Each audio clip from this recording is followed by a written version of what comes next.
What's going on, Eagle investors? This is Samuel here to talk about credit spreads and give you an introduction to the options trading strategy.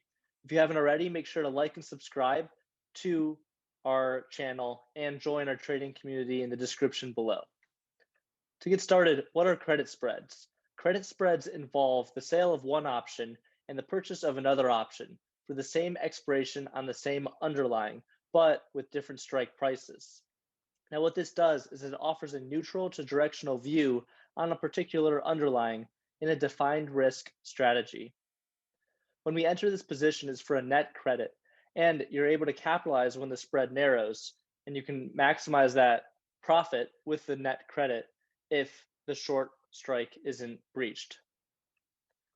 Now, to go into the difference between a bull put spread and a bear call spread. Now, a bull put spread, also known as a credit put spread, involves the sale of a put option closer to the trading price and the sale and then the purchase of the put option farther out. But it's also a bullish to neutral strategy, meaning you can profit if set up anywhere above the short put strike. Versus a bear call spread, it's a neutral to bearish spread and neutral to bearish position. So you sell the call option above the stock price, and then you purchase a call option above that sold call. So some of the benefits of credit spreads are that they will allow diversification in a portfolio with different strategies than maybe your typical long calls and long puts. And they offer diversification among option Greeks. One of these is called theta, which is the time decay.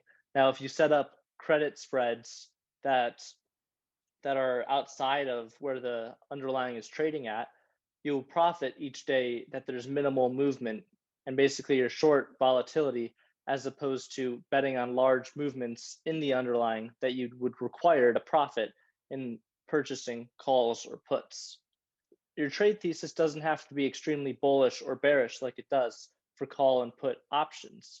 Now, if you think that Apple will stay above $130 for the next 4 weeks, you can set up a trade strategy off of just that assumption. As opposed to if you go long $140 calls, the Apple has to reach 142 plus to even profit.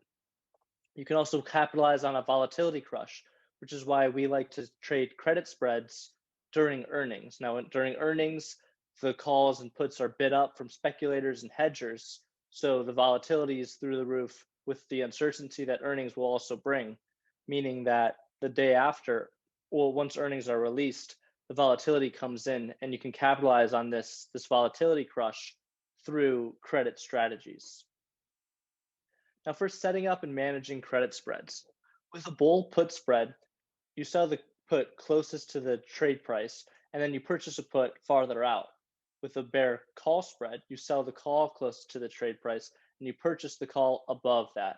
Now, for both of these, it'll be for a net credit, and that net credit is your maximum profit. In terms of managing, you can go about it different ways. If the spread holds up, the short strike is never tested and the short option isn't tested, you can let it expire for a max profit, which again is that initial credit received. Now, if it is tested or it looks like you will test, you can either roll down the option, you can roll out the option, or you can close for potentially a loss or just a small gain. Now, let's look at some examples on here. So I'm using Tastyworks, which is my preferred brokerage for option strategies. Now, if we look at, let's say, Morgan Stanley, we go to the August 20th option chain. Now, to create a bear call spread, also known as a short call vertical, we would sell, we'd sell the option, the call option closest to at the money, and at the money is $92 right now, and we can purchase a call option above that. Now, to visualize that, we pull up the graph here. And what this means is we sell this call option. And by purchasing this call option, what we do is we create a defined risk strategy where the max profit we have is around $100 and the max loss is around $150. Now, what this means is if the underlying, so if Morgan Stanley stock trades under $92.5 for the next 46 days, expires there, we just let it expire for max profit. Now, if Morgan Stanley is in between these two strike prices, it's going to be not a max profit, but not a max loss either. And every penny it goes down, every penny between these two strike prices will be a penny lost from the max profit, which means if we sell this spread for $1 and the short strike is $92.5, the break even point will be about 93.5. And if you look on this graph, we see just that with this price right here, 93.5. That's our break even point. We don't realize a max loss unless it's over this long call of $95. And if so, there's a few different ways we could go about it if we get breached and the trading action of Morgan Stanley is above here before expiration. Now we can either close the position and avoid a max loss scenario. We can roll out the position by exiting this position and basically going out an expiration cycle. Or one other option is to just roll up the position. So we could close this and we could, let's say, sell this spread instead, basically, so that we have more leeway and it just has to stay below $95. And if we can do this for a net credit, all the better. Now, to show an example of a credit put spread, also known as a short put vertical, we can look at SPX here. And I know we're doing a challenge account soon with credit spreads basically on SPX. So it's important to know this. So to look at the option chain, how one would go about setting this up. So let's say we want to look at the July 12th option chain. So to set up a put spread, again, we sell the put closest to the current trading price, and then we purchase the put, above that. It can be, 5 points above, 10, 15. It does depend. The credit is $1.40, and the buying power reduction is 360. Now, you might notice that this 140 and this 360 add up to $5, and the spread is $5 wide. Now, the reason for that is the max you can lose is $5 because it's a $5 wide spread, less the initial credit that you receive, because you're always going to receive that credit. So you receive $1.40, it's a $5 wide spread. You can lose up to $360, but no more.